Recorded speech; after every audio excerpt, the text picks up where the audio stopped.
Au programme de cet épisode aujourd'hui, The Drama, Plus fort que moi, Juste une illusion, La corde au cou, Good luck, Have fun, Don't die et Chantage. On a du boulot, générique.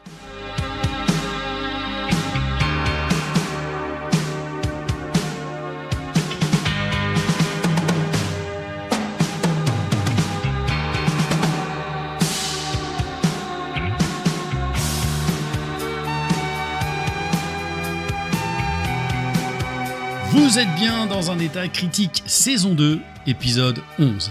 Comme d'habitude, en plus des films dont on va vous parler, il y aura l'actu cinéma du mois qui vient de passer avec un focus biopic. Youhou et un petit coup de gueule, Olivier nous fera le point, lui, box-office, ce qui a marché dans le monde et en France. Le film Vintage nous a-t-il fait remonter sur une table en beuglant Carpe Diem ? Et nos recommandations à voir, à lire, à écouter en fin de podcast.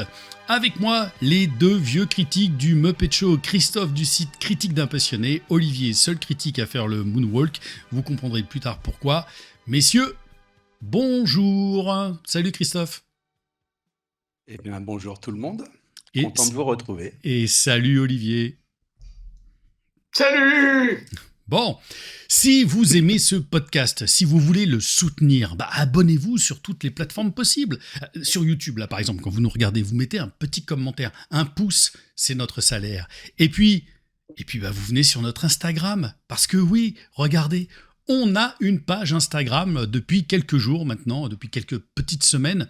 Alors c'est une page Instagram qui vient complètement en complément, voilà, ça marcherait très bien comme ça, de ces grandes vidéos. Voilà, tous les mois, vous nous retrouverez ici sur YouTube, sur toutes les plateformes de podcast. Mais si vous voulez nous retrouver de manière quotidienne, voire hebdomadaire, nous avons la page maintenant dans un état critique sur laquelle on va faire si vous voulez voir des réactions, des petits reels des films qu'on vient de voir, si vous voulez voir de l'actu ciné, une veille ciné qui va être occupée, dont Olivier va s'occuper ardemment.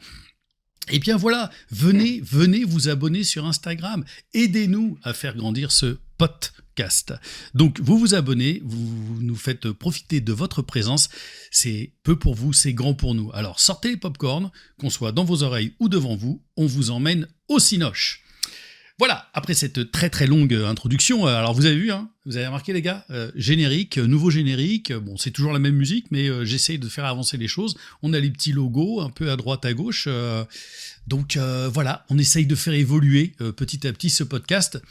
Alors vous avez vu, on a quand même beaucoup de choses à voir au programme, donc je vous propose qu'on commence tout de suite, avec I Swear en anglais, et donc Plus fort que moi, mon cher Christophe.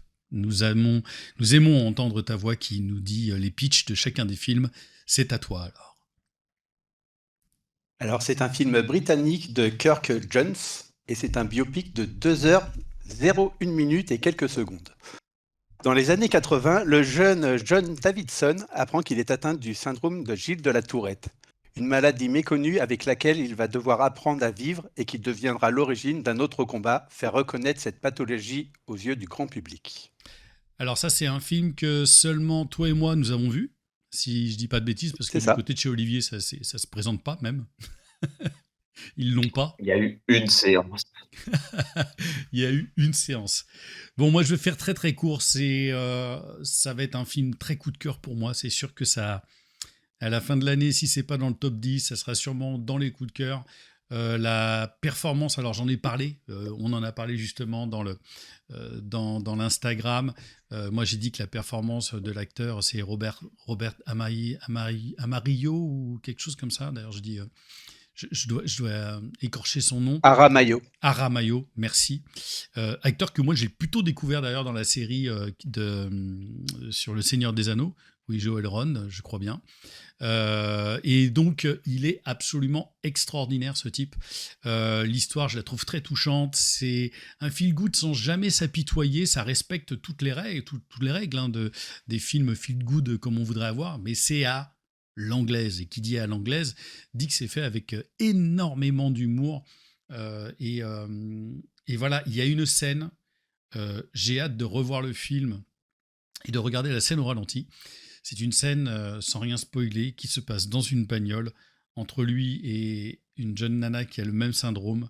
Et je pense qu'il faut repasser la scène au ralenti pour comprendre tout ce qui se passe.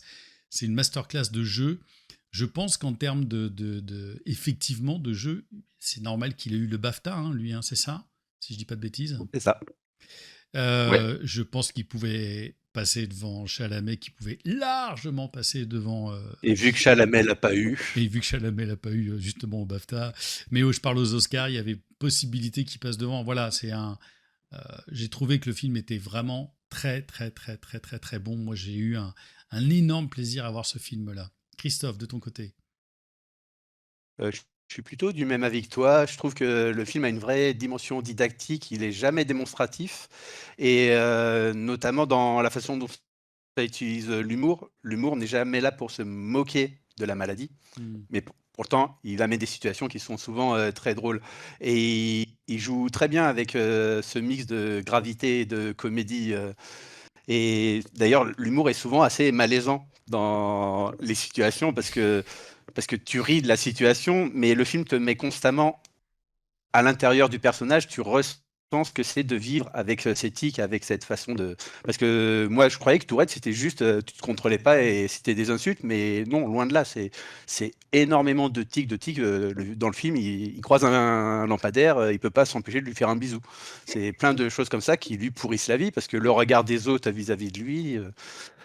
Bah, les gens ne connaissaient pas du tout la maladie à cette époque-là. Alors aujourd'hui, on la connaît, mais je pense que ça n'a quand même pas été évident à vivre quand tu croises quelqu'un comme ça. Et justement, ça joue très bien là-dessus. Et tu n'en as pas parlé. Et moi, je trouve la relation avec sa mère de substitution, parce qu'il a sa mère maternelle et il a une femme qui le prend un peu sous son aile. La relation est assez géniale. Les deux vont s'épauler dans leur mallette parce que chacun souffre de quelque chose. Et la relation est vraiment très très belle. Et ouais, il y a un vrai côté feel good. Moi, par contre, j'ai un petit peu un regret, c'est le dernier acte. Ça touche quelque chose qui est vachement intéressant et finalement, c'est assez peu développé. J'aurais aimé que le film dure un peu plus longtemps pour développer cette partie-là qui est vraiment sympa. Mais ouais, non, c'est un beau film, ça tombe jamais dans la caricature et ça fait du bien. C'est un film qui fait du bien. Non, non, puis il faut le voir aussi. Encore une fois, oui, tu parles évidemment de cette relation avec cette mère de substitution dont on comprend très très vite au début. Hein, c'est au début du film, on sait qu'elle est malade et quand elle ouvre la porte, il la regarde et puis il fait "Tu vas mourir du cancer!" Et c'est absolument. Et sa réaction, elle est encore plus homérique. Mais voilà, très, très, très, très bon film. En tout cas, je pense que maintenant, il a dû sortir d'un certain nombre de cinéma et tout ça, ça va être dur à voir, mais j'imagine que lorsqu'il passera sur vos écrans, ne le loupez pas. On enchaîne donc avec The Drama. Christophe, c'est à toi. Alors, The Drama, c'est un film américain de Christopher Borgli. C'est une romance dramatique d'une durée de 1h46. Emma et Charlie forment un couple parfait sur le point de se marier. Quelques jours avant la cérémonie, ils jouent avec leurs témoins un jeu consistant à avouer leur pire secret. Celui de la future mariée va tout bouleverser. Olivier, celui-ci, tu l'as vu avec nous. Enfin, tu l'as vu en même temps que nous Ouais. aussi. Donc alors. Tout seul. Oui, tu l'as Alors, vu tout seul, sincèrement, on l'a vu tous les trois, c'est ça que je voulais dire. je suis sorti de la salle, je savais pas si j'avais aimé ce film ou si j'avais trouvé ça complètement con. D'ailleurs, j'ai eu besoin de vous envoyer des petits messages pour un peu savoir comment vous aviez reçu le film parce que, voilà, formellement, j'avais adoré, que ce soit la mise en scène, la direction des comédiens, le montage. J'avais aimé ce côté parodie de rom-com, de comédie romantique, à l'humour noir qui poussait à beaucoup de moments à un rire assez inconfortable. Par contre, le fond me mettait vraiment mal à l'aise. Alors, c'est un peu compliqué à expliquer ce malaise, si je puis dire, en gardant le fameux secret. Euh, Il faut le mais garder, voilà, il y avait quelque les chose. amis. Ouais, bien sûr. Je vais rien dire du tout, même si des fois j'aime bien. Mais là, non, il faut pas. Et en fait, bah, le soir même, j'y ai repensé. Le lendemain matin, en me réveillant, pour vous dire, j'y ai repensé et je me suis dit, j'ai retourné le truc dans tous les sens et j'ai compris qu'en fait, et puis avec ce que vous me disiez, que le talent du film justement, résidait là-dedans, dans cette gêne, dans on ne sait pas quoi en penser, hem, cette gêne, cet agacement envers les personnages, hem et en fait, je pense que le film, il pousse à ça, à réfléchir sur l'empathie, les limites qu'on se fixe tous sur, notre empathie pour peu qu'on ait, sur la bêtise et l'hypocrisie ambiante, hem et puis c'est assez ludique parce que, inconsciemment, mais ça nous pousse à choisir sa team entre les Mm. personnages. Hem, donc voilà, je crois qu'en fait, je suis passé d'un: «Ouais, c'est un bon film, c'est sympa, un peu surcoté quand même», à vraiment quelque chose que j'ai beaucoup aimé. Alors en plus, c'est servi, par un très bon casting. Alors je trouve Zendaya bien meilleure que Pattinson. Il y a des moments Pattinson, il est un peu dans le surjeu. Je pense que son personnage est bien moins écrit pardon, qu'elle. Hem, voilà, ça m'a fait penser, c'est tout à l'heure que d'ailleurs c'est marrant que j'y ai repensé, ça me fait alors je vais prononcer son nom, n'importe comment, heu, Ruben Östlund, le réalisateur, double palmé qui avait fait Sans filtre. Mm. On est un peu dans cette ambiance en mieux fait, Mm. en bien mieux fait. C'est un vrai film d'ambiance, la photographie pareil est super travaillée. Voilà, non, moi j'ai beaucoup aimé. J'ai mis du temps à beaucoup aimer, mais j'ai beaucoup aimé. Christophe, toi, qu'en as-tu pensé de The Drama? Alors moi déjà à la sortie du film, j'avais passé un bon moment, mais comme Olivier, le film, j'y réfléchi, ça m'a fait vraiment travailler et aujourd'hui, je le réestime encore plus à la hausse. Et ouais, donc ça commence comme une comédie romantique vraiment, avec un côté assez léger et puis ça tombe vraiment dans quelque chose de beaucoup plus sombre à partir du moment où on apprend le secret. Et moi, à la vision du film, où j'ai buggé un peu, c'est à l'annonce du secret. Je m'attendais à quelque chose de vraiment plus spectaculaire. Et après, en y réfléchissant, bah, je trouve que c'est assez judicieux ce secret-là par rapport aux États-Unis, tout ce que ça raconte Mm. sur les traumas qu'il y a aux États-Unis et surtout aussi la résonance que ça prend par rapport aux autres secrets, parce qu'on apprend son secret qui déclenche tout, mais on apprend aussi le secret des trois autres personnages. Et le secret des autres personnages par rapport à son secret à elle ont une résonance. Tu te dis, mais en fait, comment ils réagissent comme ça alors qu'ils ont, eux, un secret? C'est compliqué hein, d'en parler sans dévoiler le secret. C'est très compliqué. Mais enfin, le choix de chacun des secrets n'est pas anodin parce que c'est quelque part c'est lié au secret de Zendaya. Et après, le film va basculer dans un truc un peu paranoïaque parce que son futur mari, bah, il est choqué par elle, il s'imagine plein de choses. Il y a un montage complètement dingue qui alterne le présent, le passé. C'est complètement fou. Le montage, c'est un gros travail. Et ouais, comme Olivier, je trouve que Zendaya s'en sort beaucoup mieux. Son personnage est beaucoup mieux travaillé. Et Pattison, il a un personnage qui est désagréable. Il est un peu maladroit, il est un peu concon. Il me fait un peu penser à son personnage qu'il avait dans Mickey 17, dans la façon dont il est un peu teubé. Et puis, il est énervant à toujours. Le mec, il prend un soin à avoir à la classe en étant décoiffé. Je sais pas comment il fait, mais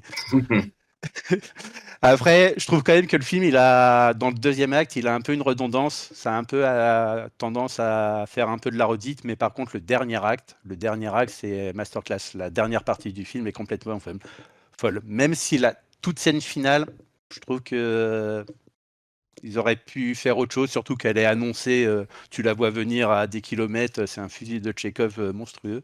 Mais ouais, le film fait vraiment réfléchir et c'est un bon moment. On sent le Voilà. compromis hollywoodien. Oui, j'imagine que c'est le compromis hollywoodien. Mm. Je vais Oui, pas c'est ça. rajouter parce que je pense que sinon on va faire effectivement cette émission de 3 heures. Mais simplement, juste pour dire, je suis complètement d'accord avec tout ce que vous avez dit et que le film est beaucoup plus politique qu'il en a l'air, justement. Et c'est là où je pense que le film résonne très très fort et prend du temps. Il faut le laisser, je pense, véritablement maturer. Nous passons désormais à La corde au cou, un film de Gus Van Sant. Christophe, c'est à toi. Donc, c'est un film de Gus Van Sant, comme tu viens de dire. C'est un film américain et c'est un thriller d'une durée de 1h45. Indianapolis, 1977. Tony, un homme ruiné à cause d'un emprunt, kidnappe le fils du courtier responsable de sa faillite. Il réclame une rançon, mais surtout des excuses. Les médias vont s'emparer de cette affaire qui va passionner l'Amérique. Alors ça, c'est pareil, je crois qu'Olivier, toi, t'as pas pu le voir. Non. Il n'était pas Euh, beaucoup distribué, hein. ouais, pas beaucoup distribué, pourtant c'est un film de Gus Van Sant. On en a Mm. fait la critique, justement, encore une fois, sur Instagram. Venez sur Instagram nous entendre parler pendant 30 secondes, une minute d'un film. Voilà, c'est toujours hyper intéressant. Moi, j'ai beaucoup aimé. Alors, c'est vrai que le cinéma de Gus Van Sant est toujours assez fort, d'autant que là, il multiplie tous les formats, beaucoup de formats de vidéos et tout ça pour raconter cette histoire que je ne connaissais évidemment pas du tout. Euh, j'ai plutôt été assez emballé. C'est vrai que Bill Skarsgård, il amène cette espèce d'étrangeté dans son jeu à ce personnage dont on devine jamais ce qui va se passer, quel va être son prochain move, c'est vraiment ça. C'est vachement bien vu, je trouve, à plein d'endroits. Pareil, le film est très nerveux, le montage est aussi là très serré. Et à un moment, il se calme pour mettre vraiment en relation ces deux personnages euh, au milieu du film, qui crée presque un déséquilibre. Mais je pense que c'est véritablement voulu dans sa mécanique, ce qui permet de mieux s'attacher, y compris au salopard. Enfin, on peut se dire lequel des deux est le salopard, mais évidemment, celui qui représente le côté usurier, prêteur, etc. Et on entend parler de lui, et il y a des scènes absolument savoureuses. Enfin, je crois qu'il y en a 3 ou 4 scènes, hein, pas plus, avec Al Pacino qui a bouffé Gérard Depardieu, qui est énorme, et c'est une ordure finie. Christophe, qu'en as-tu pensé, toi? Je suis plutôt du même avis que toi, ouais. J'ai vraiment apprécié le truc et puis, c'est une histoire, tu la découvres, le fait, moi je connaissais absolument pas ce fait divers, aux États-Unis et je trouve qu'une, des grosses formes du film, c'est justement ça crée un attachement vis-à-vis, du personnage de Bill, Skarsgård, mais il y a aussi un malaise en même temps vis-à-vis des actes qu'il fait parce que le gars, il est vraiment au bord de la folie et tu t'attaches, mais pas tant que ça parce que, il est un peu borderline quand même. Mais le film, il adopte une certaine distance, en fait. Il cherche ni à le condamner, ni à le glorifier. Et d'ailleurs, même le titre, il prend un double sens. Pour moi, la corde au cou, je vois la corde au cou de son otage, qui littéralement, il a une corde au cou, mais aussi lui qui est pris avec une corde au cou à cause de ses dettes et qui, en fait, il a tout perdu. Le gars, il fait cette prise d'otage parce qu'il a paumé toute sa fortune parce qu'il s'est fait vraiment rouler par ses courtiers. Et ça a aussi une résonance par rapport au monde d'aujourd'hui, par rapport à la façon dont les médias gèrent les faits divers pour en faire des divertissements et grimper l'audience et justement faire en sorte que le public soit actif dans Oui, le parce fait que ça divers, dans ce qui multiplie se les points passe. de vue. Ouais, ça multiplie vraiment, vraiment les points de vue. Et il y a ce côté, comme tu disais, le fait de multiplier tous les formats d'images, le grain de l'image, les inserts photos. Tu as vraiment l'impression, par moment, que c'est un documentaire, qui est une reconstitution avec des images d'archives. Là, au niveau de la reconstitution, c'est vraiment pas mal foutu. Après, ouais, moi, le huis clos, contrairement à toi, je trouve que il y a une baisse de régime à force de ce huis clos-là, là où ils auraient pu plus exploiter sa relation avec justement le présentateur radio ou même la fin du film, qui aurait pu Hmm. être aussi, elle, plus exploitée. Je trouve qu'il est trop long, justement, ce huis clos. Mais bon moment, franchement. Et Ah, c'est on beau. passe au gros film. Enfin, c'était un peu quand même la grosse sortie. Ce qui est étonnant, c'est je crois qu'il a été annoncé. Enfin, on a vu les premières images assez tardivement. Et donc, nous allons parler de Non, il est Juste une sorti île. prévu. Il est sorti plus tôt prévu. Est-ce que ouais, il devait sortir, à la limite de l'été, un truc comme ça, vers juin et alors je sais pas pour quelle raison, peut-être que le montage était fini, qu'ils étaient assez contents d'eux, ils l'ont sorti plus tôt. D'accord. Christophe, est-ce que tu peux nous faire le résumé de Juste une illusion? Donc c'est un film français d'Éric Toledano et Olivier Nakache et c'est une comédie dramatique de 1h56. En 1985, Vincent, 13 ans, vit avec sa famille en banlieue parisienne. Entre ses parents qui se déchirent et son frère distant, cet ado, trop vieux pour être un enfant et pas assez jeune pour être un adulte, va se poser des questions existentielles. La première vraie question que je vais poser, c'est que quand on a vécu son adolescence dans les années 80, est-ce qu'on est avantagé à aimer ce film ou pas? Olivier, qu'en as-tu pensé? Bah oui, clairement, clairement. Pour répondre à ta question, oui, clairement. D'ailleurs, je rebondis là-dessus, c'est vrai que au début du film, j'ai eu un peu peur que ça joue que là-dessus, sur la nostalgie. Ouais. Ah, évidemment que ça va jouer là-dessus. Les films, il y a toujours, et c'est ce qui fait plaisir. Mais j'ai un peu peur que ce soit que ça. Et puis plus le film avance, plus ça inclut l'histoire. Alors, de façon gentiment, hein, euh, une photographie un peu sociétale de l'époque, le racisme, le chômage. Il y avait des records de chômage à cette époque-là. Euh, Après, c'est intéressant parce que justement, l'image qu'on a des années 80, c'est un peu une époque qui est un âge d'or. L'image qu'on en a dans les films, à travers les séries, voilà. Alors que c'était pas si clair, hein, les années 80. Même enfant, j'avais cette image un petit peu cool qui, avec le recul, en apprenant un peu ce qui se passait, ce qu'ont vécu nos parents, c'était pas aussi clair, quoi. D'où le titre. Euh, voilà, donc ça. Ouais, dis-moi. Ouais, je dis d'où le titre. Oui, Parce que voilà. effectivement, on a Euh, aujourd'hui on est dans un cycle, voilà. Mais restons sur le film, restons sur le film. ouais, ouais, ouais. Non, mais justement, j'allais dire, ce que j'aime beaucoup ce titre, qui affiche pas de prime abord le côté feel good du film. C'est vrai que moi, je me suis demandé un peu pourquoi, enfin, en dehors du titre de téléphone, qui d'ailleurs date de l'année d'après, qui date de 86. Donc au début, je me demandais un peu. On a un peu la réponse au début, avec une chanson anglo-saxonne. Mais là, le fait qu'on soit dans une chronique aussi douce amère sur l'enfance, un portrait de famille, le film montre que cette époque euh, est assez enchanteresse malgré tout, tout en dépolitisant, pas facile à dire, tout en dépolitisant la chose. Donc voilà, on nous montre les choses sans que ça devienne grave. Euh, Il y a un casting formidable. Là, encore une fois, moi, un petit plus pour Camille Cotin, pour le personnage féminin. Louis Garrel, il est un peu dans le surjeu de temps en temps. Je pense que c'est voulu, mais ça m'a gêné de temps en temps. Et moi, le gros plus, c'est la BO. Parce que souvent, les BO comme ça de films qui se passent dans les années 70, 80, 90, on est sur un style de musique. Là, ce que j'adore, c'est que ça va de Joy Division et Cure à Earth, Wind Fire, en passant par Francis Cabrel. Hmm. Et ça, ça m'a fait kiffer. Voilà. Non, non, très bon film qui reste malgré tout un super feel-good movie. Et puis moi, Toledano Nakash, je suis client, donc aucun problème. Voilà. Moi, je le mettrais pour des raisons bien différentes, parce que les deux films se ressemblent pas du tout. Voilà. Moi, je le mettrais au même niveau que Le Sens de la Fête. Et pourtant, je l'avais mis très très haut.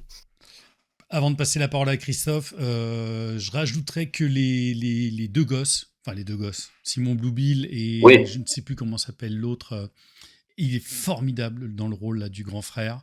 Simon Bluebill est merveilleux. Je trouve qu'effectivement, par petites touches, il y a plein d'endroits politiques. Le touche pas à mon pote qui monte, effectivement, ce que c'est d'être un cadre et tout ça. Il y a une scène magnifique sans parole en musique. Qui raconte beaucoup des personnages, parce que le film peut être un peu verbeux par endroits. Mais voilà, moi, ça a été un énorme coup de cœur. Et j'avoue, j'ai passé ma séance à chialer. Christophe. Ouais, bah, comme vous, hein, moi, immense coup de cœur. C'est un vrai film doudou. Après, le fait d'avoir vécu la même époque, à peu près au même âge que le gamin, forcément, ça se joue. Mais je pense que le film peut toucher vraiment tout le monde parce qu'il y a vraiment un côté universel avec ce récit d'apprentissage d'un enfant. Et Toledano et Nakache ont mis énormément d'eux dans le film et ça se ressent parce que c'est vraiment quelque chose de sincère qui se dégage du film. C'est un hommage aux années 80, mais c'est surtout une méga déclaration d'amour à leur famille. C'est un truc de malade.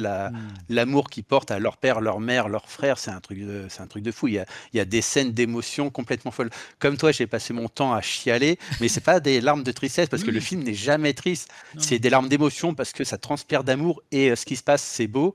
Et c'est aussi, j'ai pleuré de rire. Il y a des moments dans le film, mais j'en pouvais plus tellement je rigolais, j'arrivais plus à entendre ce qui se passait à l'écran parce que il y a deux, trois scènes il y a deux, trois scènes qui sont vraiment très, très fortes. Et ça joue hyper bien. Et même au niveau des dialogues, je trouve que c'est une force du duo, c'est qu'ils sont très bons pour écrire des dialogues qui semblent naturels et les faire jouer de façon naturelle, même s'il y a le petit côté surjeu de Louis Garrel qui est délectable. Je pense qu'il est vraiment voulu, mais il est à contre-emploi. Moi, j'ai jamais vu comme ça. Qu'est-ce qui m'a pu me faire rire. Il est dans un côté, dans un décalage. Et ouais, comme Olivier, je le passerais même au-dessus du sens de la fête parce que le film a fait résonner des choses en moi que le sens de la fête n'a pas fait résonner. Mais concrètement, je pense que ouais, ils sont peut-être du même niveau, peut-être que le sens de la fête est un peu au-dessus. Mais là, le film m'a tellement touché que pour moi, c'est leur meilleur film. J'aimerais juste vous poser une petite question, puisque j'entendais ça et ça m'interrogeait. Et je voudrais juste que chacun vous me répondiez en une phrase. J'écoutais là un podcast que j'aime bien écouter de Victor Bonnefoy, et il considère que Toledano et Nakache sont des cinéastes de droite. Alors c'est vrai que lui, il regarde, il y a des cinéastes de droite et des cinéastes de gauche. Donc c'est assez amusant d'avoir uniquement ce prisme-là. Alors, je sais pas, il y a peut-être des cinéastes aussi d'extrême gauche ou d'extrême droite, Jiménez, je ne sais pas. Est-ce que pour vous, vous considériez comment Toledo et Nakache en tant que cinéaste de droite, Olivier? Alors, de façon générale, non, je vois pas trop. Et alors, sur ce film, je vois encore moins. Parce que justement, on parle de chômage qui arrive en masse. Comme tu disais, on parle des SOS racisme. Non, là, je vois pas. Je cherche encore. Toi et Christophe? Je trouve que leur cinéma est souvent politique. Après, je ne l'aurais pas placé à droite, pour le coup. Je trouve qu'ils abordent même souvent des thèmes de solidarité, de partage, qui sont plus hors des normes sujets et tout de ça. gauche, enfin qui est... Oh non, voilà. C'est pas Bac Nord, quoi. Mais après, j'ai beaucoup aimé Bac Nord aussi. Ouais, Bac Nord, c'est facile. Bien sûr. On enchaîne. C'est un film qu'on a vu tous les trois. Good luck, have fun, don't die. Christophe. Donc, c'est un film américain de Gore Verbinski et c'est une comédie de science-fiction de 2h15. Dans un diner de Los Angeles, un étrange individu débarque avec un détonateur à la main. Déclarant venir du futur, il est là pour recruter un groupe d'individus afin de l'aider à sauver le monde d'un futur apocalyptique déclenché par une IA. Olivier, qu'as-tu pensé du retour de Gore Verbinski, qui, on le rappelle, avait réalisé d'ailleurs les seuls épisodes des Pirates des Caraïbes? Les autres, ils n'existent pas pour de vrai. Oui, et puis même l'autre film qu'il avait fait avec Johnny Depp, le western, Lone Ranger. Lone Ranger, que j'avais beaucoup aimé, même si ça s'était un peu fait défoncer, que ça avait fait un bide. Non, moi, je suis très, très fan de son cinéma. Franchement, je savais pas trop de quoi il en retournait. J'ai adoré, mais vraiment. C'est un joyeux pour tout, que ce soit dans les thématiques. Alors, je lis mes notes parce que les réseaux sociaux, les livres qui ne sont connus par les jeunes que si on en a fait des adaptations au cinéma, le fait de plus communiquer que par les applications, les tueries de masse, ça parle de tout. Les références, c'est pareil, Armée des 12 singes, Le village des damnés, Zombies, Terminator, Matrix, même Toy Story. et c'est très drôle. Donc c'est Mm. vraiment what the fuck, c'est hyper irrévérencieux et finalement c'est une satire, qui fonctionne, super bien. Donc comme je disais, moi, Gore Verbinski, j'adore. Il a vraiment un sens du rythme. Il a toujours des idées de mise en scène, formidables. Voilà, moi, je sais pas. Je pourrais même pas expliquer pourquoi. Hem, Vraiment, j'ai adoré. J'ai trouvé que c'était, voilà, effectivement, hein, vous en parlerez sûrement, ça part dans tous les sens. Heu heu, Tout le monde a l'air de s'amuser. Ouais, ça me rappelle un peu ces trucs à la Zombieland, Hmm. en mieux fait. Hem, voilà, moi j'ai passé un super moment. Peut-être parce que je m'attendais pas, à ce que j'allais voir. Moi, c'est presque un petit peu le contraire de The Drama. Ça vieillit pas bien dans ma tête. Je trouve qu'effectivement, c'est un tout petit peu trop fourre-tout. Il y a des idées visuelles extraordinaires. Même les vidéos de chats qui deviennent autre chose en termes de chats, qui sont flippantes. Je sais pas ce qu'il a contre les jeunes, ce garçon. Mais c'est là, pour le coup, on pourrait imaginer que c'est presque un film de droite qui aime pas trop les jeunes et qui dit c'était mieux avant.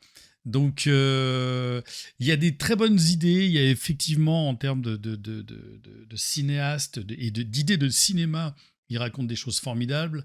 Sam Rockwell, on est OK. C'est un acteur qui suffit à lui-même d'avoir envie d'aller voir un film. Euh, mais je trouve que c'est plein d'épisodes de Black Mirror qui, moi, ont fini un peu par me lasser. Et j'attendais. Alors, il y a des idées extraordinaires, encore une fois, hein.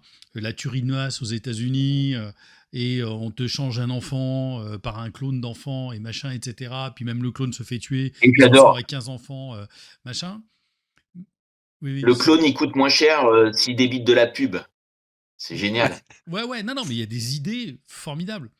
Mais t'attends le prochain truc encore plus délirant derrière. Ce qui fait que je me suis pas tant attaché à ça.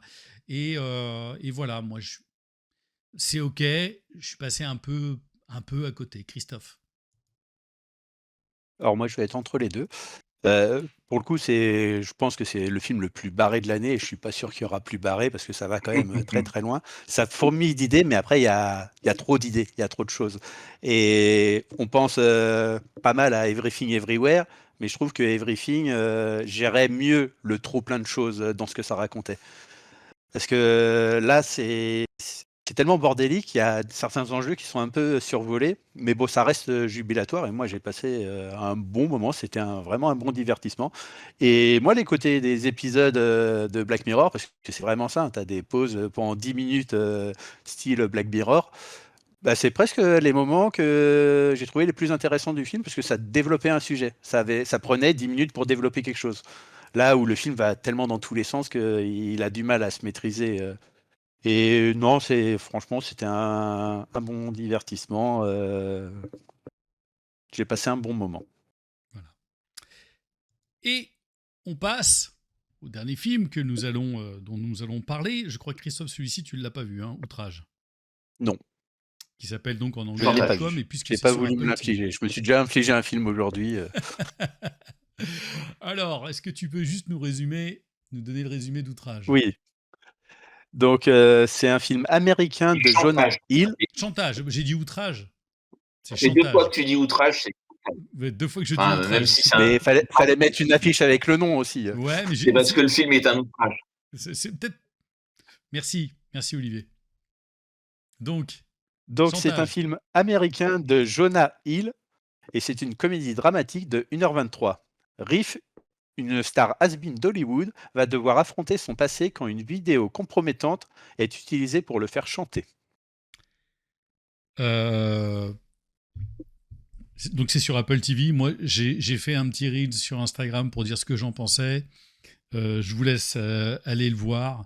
Je rajouterai juste avant de passer la parole à Olivier que euh, choisir Keanu Reeves, qui est l'acteur le plus sympa de l'histoire de l'humanité, pour, enfin, ça tient pas. Enfin, pour faire un type qui serait un vrai connard, il y a un truc qui fonctionne pas. Bon, voilà, Olivier.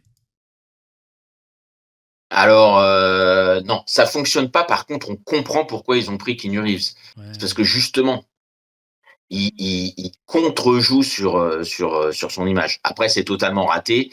D'ailleurs, ça serait presque, je pense, une autobiographie de la part de Jonah Hill, qui a vraiment une réputation de gros trou du cul, pas si drôle que ça dans la vie.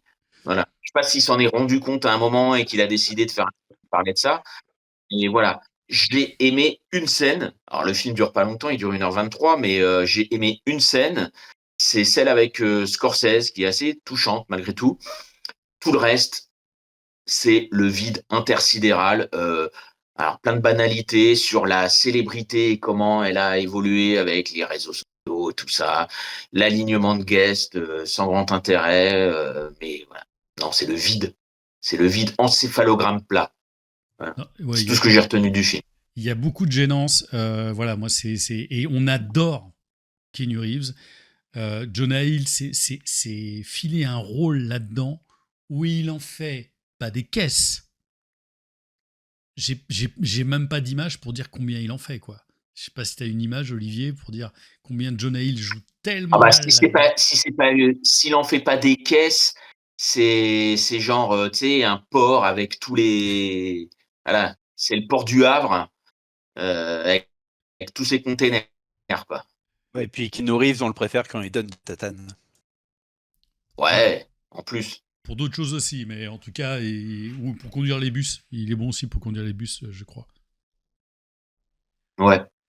Voilà, c'est les films qu'on aura vus, dont on aura eu envie de parler un petit peu avec vous, puisque nous allons passer évidemment maintenant à l'actu du cinéma. Et dans l'actu du cinéma, bah, il y a Olivier, qui est donc un critique cascadeur, qui sait faire aussi une moonwalk, puisque pour nous, Olivier, il est allé voir Michael. Et pourquoi nous n'y sommes pas allés? Tout simplement parce qu'on avait déjà fait l'expérience de Bohemian Rhapsody, entre autres. Et voilà, et ce film, on entend dire beaucoup de choses. Et Olivier, tu as été notre envoyé spécial sur le terrain. Ah, c'est reporter de guerre. Merci. Est-ce qu'il y a besoin de le Respect. résumer, Christophe, ou est-ce qu'on laisse Olivier faire les choses? Ah, bah, je vais le laisser. Allez, Olivier, c'est à toi. Euh, On te croit. Allez, c'est parti. Euh, je vais commencer en paraphrasant. Je vais commencer en essayant de parler français surtout. Je vais commencer en paraphrasant. C'est pas facile ce C'est moment. dur, hein. Il y a trop de syllabes. Il y a trop de syllabes. En paraphrasant, Magritte et son œuvre, ceci n'est pas une pipe, qu'on connaît tous. Voilà, ceci n'est pas un film.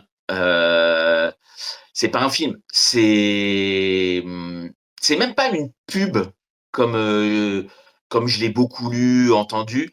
En fait, c'est juste une gestion d'image. Heu, c'est un truc, chaque aspérité est lissée. Hem, Michael Jackson, n'est que bonté, empathie, chaque questionnement est esquivé. C'est, c'est juste stupide, en fait.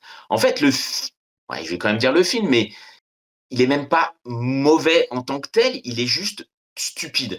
Ce qu'ils ont pas compris, et alors évidemment qu'on va reparler de Bohemian Rhapsody puisque c'est le même producteur, heu et on retrouve tout ce qui était dérangeant dans Bohemian Rhapsody. À un point près, à mettre au crédit de Michael, c'est qu'autant Bohemian Rhapsody était mensonger, il y avait plein de choses qui étaient mensongers. En tant que fan de Freddie Mercury, je trouvais ça immonde. Ça lui rendait même pas hommage. Euh, Là, c'est pas mensonger, ça se contente de taire les choses. Et ce qu'ils n'ont pas compris, enfin si, bien sûr qu'ils l'ont compris, mais ils s'en foutent, c'est un bon biopic, ça idolâtre pas, ça montre les failles. Après tout, toutes les vedettes qu'on aime, sont de simples êtres humains comme on peut être tous, quoi. Que ce soit dans Rocketman, dans Ray, Ali, 8 Mile et même Clo-Clo en France. Ça montrait bien à quel point, encore une fois, Claude François pouvait être un gros trou du cul. Ce qui empêche pas de ne pas aimer l'artiste. Voilà, là on Ça est va se juste finir sur en une. réel, hein, c'est tes petites interventions comme ça sur chacun, comment tu les tailles en costard. Tu sais, Christophe, Non mais, il prend des notes non et en mais, même temps il dit non mais c'est presque dommage. Encore une fois, en plus, c'est pas une critique. Il faut bien, même pas une critique envers Michael Jackson. Moi, c'est un artiste. euh, avec ses noirceurs que je continue à aimer. Mais là, en fait, c'est la façon dont il est représenté en plus. Là, c'est juste une poupée de cire qui enchaîne les chansons sans aucune exploration de ce qu'il définissait réellement. Tout est balisé, tout est souligné. Il lit Peter Pan, il lit le magicien d'Oz. Il y a je sais plus quel personnage qui dit personne n'est comme vous et ne le sera jamais. C'est d'une lourdeur. Euh, voilà, on évite de parler de ce qui fâche. Faut pas oublier que le film est produit par la famille Jackson et aussi par l'avocat. D'ailleurs, c'est marrant parce que l'avocat qui est joué par Miles Teller, il a quand même un rôle assez important. Visiblement, de ce que j'ai pu lire, il n'a pas eu un rôle aussi important dans la vie de Michael Jackson. Hein. Euh, et puis, alors, je suis désolé, je spoil un peu, mais on l'a lu partout. Et c'est là que je dis que le film n'est pas mensonger, qu'il se contente de pas dire les choses. C'est que, comme par hasard, le film s'arrête à la sortie de Bad, de l'album Bad, sur un concert à Londres. La fin, c'est la même, c'est un quart d'heure de concert, comme le un quart d'heure de concert à la fin du Live Aid dans Bohemian Rhapsody. Non, mais allez sur YouTube, les concerts, ils sont en 4K. Je vois pas l'intérêt de reproduire. En plus, c'est même pas. Ce qui est aussi chouette dans les biopics, c'est quand l'acteur investit le personnage, euh, comme dans Rocketman. Voilà, il lui ressemble pas, mais on finit par voir Elton John. Là, voilà, on a presque l'impression que c'est fait par IA tellement c'est bien fait, trop bien fait. Et donc voilà, ça s'arrête au moment où il y a eu les premières allégations de pédophilie. Voilà. Euh, Ici, sa relation avec les enfants, c'est juste de la bienveillance, de la philanthropie. Alors, je veux bien, je pense qu'il avait un véritable amour des enfants. Alors, attention aux sous-entendus, mais là, ça en devient putassier et gnangnan. Alors, attention, je suis pas en train de dire euh, que tout ça n'est pas vrai, mais là, on se contente juste de protéger un héritage, voilà, quitte à pas parler de plein de choses. Alors, de toute façon, on peut se dire aussi qu'on est dans le multiverse parce que c'est un monde où Janet Jackson, elle existe pas. Je pense qu'elle a pas voulu qu'on parle d'elle, donc elle n'existe pas. Diana Ross n'existe pas. We Are the World, tout ce qu'il a fait, ça n'existe pas. Voilà. Donc, encore une fois, c'est même pas tant le. À la limite, je crois que je le préfère à Bohemian Rhapsody, mais je comprends pas ce type de film, encore une fois, qui sont juste là pour garder une image euh, et rien en faire finalement. Je suis pas sûr que ce soit rendre hommage pour le coup à Michael Jackson comme ça l'avait été, pardon, avec Bohemian Rhapsody et Freddie Mercury. Euh, alors la différence, c'est que là, comment il s'appelle, Jafar Jackson, c'est le neveu de Michael. Euh, Ce qui fait plaisir à voir, c'est qu'il a l'air de kiffer quand il joue, surtout les scènes de concert. Là où Rami Malek, bah, il se contentait de porter un dentier, quoi. Euh, et si je devais garder une chose, c'est le jeune Michael Jackson. Blague à part, le gamin qui fait Michael quand il est petit, il est extraordinaire. Euh, et je conclurai en disant, parce que on a des amis communs euh, qui ont adoré le film, parce qu'ils sont fans. Euh, Bah ouais, moi je trouve que c'est un film pour fans qui a laissé son cerveau au vestiaire, quoi, en fait. Hein. Et je comprends pas qu'on puisse dire je suis fan et dire que ce film est génial et pour certains même poster des menaces de mort aux youtubeurs qui disent ce que je viens de dire, quoi, et que c'est de la merde en barre. Et encore, je suis même pas en train de dire que c'est de la merde en Mais barre. dis, Pas parce que loin, ça mais... va nous faire des vues. Continue, ça va nous faire des vues. Il y a des gens qui vont te menacer de Non, mort. mais pour le Et coup, j'ai mais très stop. hâte de voir tous les mecs en cosplay de Michael Jackson arriver chez toi dans la Sarthe, À Noyant-Plata. devant ton portail, en train de faire Youhou, on va te découper la tête. Ça va être extraordinaire. Mais j'ai hâte. Et t'as eu un gars qui a dansé devant l'écran comme dans certaines salles? Non, parce qu'il y avait que des vieux, mais quand je dis vieux, c'est 70 ans et Oui, ils ont parce que kiffé. sinon, on est vieux. Ah, franchement, ils ont aimé. Non, mais dernier conseil, revoyez This Is It, Ouais. le doc Le doc sur sur son la dernière retour et tournée tout. qui ne s'est pas faite. Ouais. Mais ça, c'est un vrai film de fan. Ça, c'est un film de fan. Regardez-moi. Voilà, n'allez pas voir Michael. Revoyez This Is It en Blu-ray 4K. Après, tant que des films comme ça cartonnent, ils vont pas s'arrêter dans le filon, hein, parce que Ah, a c'est priori, sûr. le film est C'est en sûr, train, il j'en est parti pour parlerai faire le milliard. Hein. J'en parle C'est Sophie. Oui, Olivier en reparlera tout à l'heure. Je voulais vous faire un petit jeu, les copains, en parlant de biopics musicaux. Yeah. Je voulais vous présenter, je crois que j'ai pris seulement 10 films comme ça, et alors je sais que Christophe, t'as pas forcément tout vu parce que je sais que tu détestes les biopics, mais je voulais savoir sur ceux que vous avez vus, où est-ce que vous les placez dans votre top de biopics. Ça vous va de 1 à 5, on va dire. Ah, génial. Allez, génial. Allez, Vas-y. le premier, The Doors, d'Oliver Stone.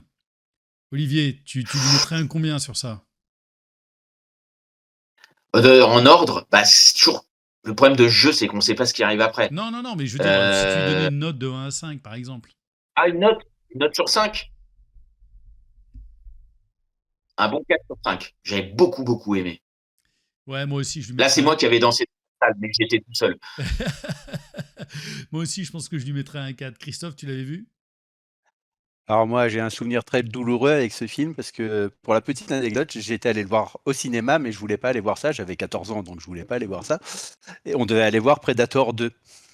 Et Pas la même sauf que ambiance. Predator 2 était interdit aux moins de 12 ans et le frère de mon pote avait 11 ans.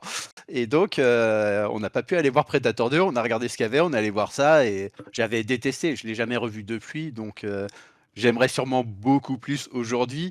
Mais pour le coup, je vais lui mettre un 2, quoi. Mais je suis sûr que c'est beaucoup mieux que ça, hein, parce que j'en ai un trop mauvais souvenir. Amadeus. Tu Oh. l'as vu, Christophe? Oui. Alors, tu lui mettrais un combien à Amadeus? Ah, celui-là, j'ai adoré. Je lui mettrais un 5. J'ai trouvé le film assez fabuleux, la façon dont il est représenté.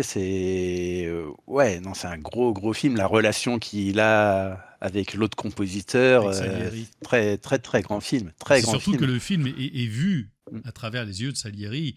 Moi, c'est pour ça aussi que je lui mets Voilà. un 5. C'est ça. Olivier, Et toi, c'est un biopic qui raconte quelque chose. Ça C'est raconte presque- vraiment quelque chose. C'est pas du fan service. Bon, du fan service. C'est Ouais, presque bien pas sûr. un biopic, justement, puisque c'est vu à travers les yeux de quelqu'un d'autre. Ouais. Et donc, toi, Olivier? Mais le film 5 sur 5, voire 6 sur 5. On enchaîne. Contrôle. Je ne sais pas si vous l'avez vu. Tu l'as vu, Christophe? Ah ouais. Je n'ai pas vu. Pour moi, c'est 5 sur 5. C'est sur Joy Division, sur Ian Curtis. C'est un film réalisé par Anton Corbijn, qui est surtout aussi connu pour être un très, très grand photographe de groupes de rock et entre autres le réalisateur des clips de Dépêche Mode. Moi, c'est un film que je trouve gigantesque. La photographie est hallucinante et la vie de ce gars-là, elle est incroyable. Et toi, Olivier? Alors, je connais pas assez Joy Division, mais ouais, c'est vrai que le film, formellement, était magnifique, hyper bien monté dans mes souvenirs. Ouais, 4,5. I'm Not There. Est-ce que vous l'aviez vu Ah, sur Bob Dylan? Ah, je l'ai pas vu. Je Ah, n'ai si, pas vu non plus. je vais. J'en ai beaucoup entendu parler, mais je n'ai pas vu. C'était un film qui était interprété par Bob Dylan à travers plein d'acteurs, y compris Cate Blanchett. Et moi, c'était un film que j'avais beaucoup aimé. Je pense que je lui mettrais un bon 3,5. Si jamais vous avez l'occasion de le voir, voyez-le, parce que c'est l'écho Ouais. un peu étrange qu'il fait avec le film qu'on a vu avec Timothée Chalamet est vraiment bien sympa aussi à voir.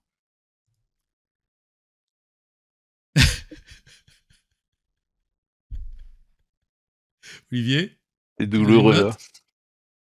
Excuse-moi, je vois pas bien. En C'est plus, mes- je pense que c'est Ah, l'affiche d'accord. marquée Lo único más extraordinario que su música y su Bah, historia. ce qui est drôle, c'est que l'affiche, alors qu'ils le mettent complètement de côté dans le film, on dirait un truc de gay à Berlin dans les backrooms. On dirait une affiche pour une soirée gay partouze à Berlin, mais zéro. Moi, je pense que on dirait plutôt que c'est vraiment cette espèce c'est le Glory Hall de Créteil, l'affiche là. Ouais. Christophe? Alors, t'enlèves les musiques du film, les musiques, je leur donne 5. Moi, Queen, j'écoutais Bah ça oui. au lycée, j'écoutais que ça. Et voilà, c'est ce qui fait que ça marche, hein, parce que les musiques sont géniales et les gens Ah sont oui, ça emportés marche. par les musiques, mais ils voient pas que le film est un peu pourri, que le film, tous les côtés sombres de Freddie Mercury, ils édulcorent, quoi. Mais au-delà C'est de ça, au-delà le de gars, ça, c'est à peine s'il se drogue et qu'il est homosexuel dans le film, quoi. non, mais au-delà de ça, en plus, là, je fais une petite aparté de vraiment 10 secondes. Pour le coup, c'est ce qui fait la différence entre Michael et Bohemian Rhapsody. Michael, c'est pas mal filmé. Antoine Fuqua, c'est un plutôt bon réalisateur. J'ai trouvé que Bohemian Rhapsody, formellement, était pas un bon film. C'est mal monté. La photo, oui, alors on te fait une photo pour faire style années 70-80. Non, non. En plus, le film en lui-même est pas beau. Et il y a eu un changement de réalisateur sur Oui, oui, Brian Bohemian. Singer Oui, avait été C'était viré, ouais. à la fin. Ouais. Straight Outta Wow! Compton sur le NWA. Est-ce que tu l'avais vu, Christophe? NYW. Je n'ai pas vu. Pour moi, c'est un 4. C'est un très très bon film, vraiment, sur ce groupe de rap. Parce que si tu connais pas, c'est vraiment à voir. Olivier? 5. J'ai adoré. Ouais. Ray, avec Jamie Foxx. Moi, j'étais passé un peu à côté, Bah, j'avoue. Voilà. Moi, j'étais passé un peu à côté. C'est plutôt Christophe, toi, tu l'avais vu? Alors que, comme tu disais, c'est un genre que j'apprécie pas vraiment et pareil, je n'ai pas regardé. Olivier? moi, j'ai beaucoup aimé parce que là, pour le coup, tu vois, j'en parlais dans ma chronique. Voilà. Là, on te montre le gars, il se drogue, il bat sa femme, voilà. Et ça empêche pas le génie de ce mec. Mais voilà, il battait sa femme, il se droguait. Euh, bon, après, voilà, 4. 4. Tina, sur Tina Turner, est-ce que vous l'aviez vu? Oui. Alors, moi, je ne l'ai pas vu non plus. Et N- Christophe non plus. Non plus, je n'ai pas vu. Olivier, tu lui donnerais quoi, celui-là? Euh, euh, 3,5. C'est hyper bien interprété, c'est un peu trop hollywoodien, mais pareil, il te montre les choses, au moins, il te montre les choses. Walk the Line, sur Johnny Cash. Perso, c'est un bon 4. Christophe, tu l'avais vu?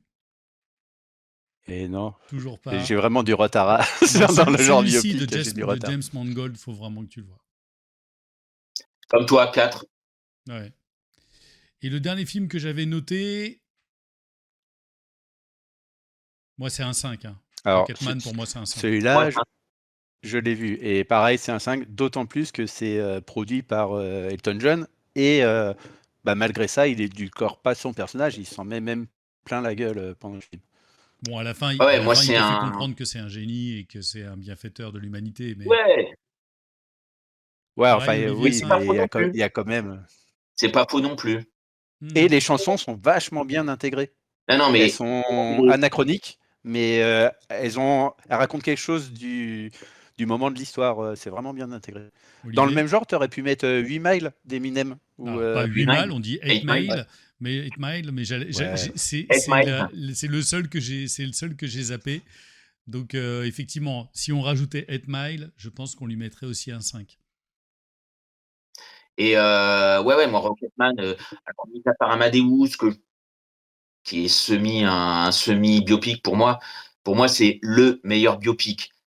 Ça dit les choses, ça montre les choses, et puis c'est un film qui ressemble à son personnage, à la personne dont on parle. Ouais. C'est-à-dire que voilà, l'image qu'on a d'Elton Alors que John. physiquement, c'est pas du mimétisme.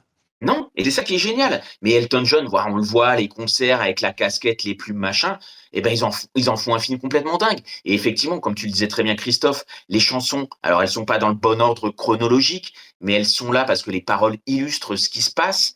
Et en fait, c'est même plus qu'un biopic, c'est une comédie musicale, et je trouve ça exceptionnel. Sur une ligne, tu pars de, je sais pas si ça va se voir à l'écran, non?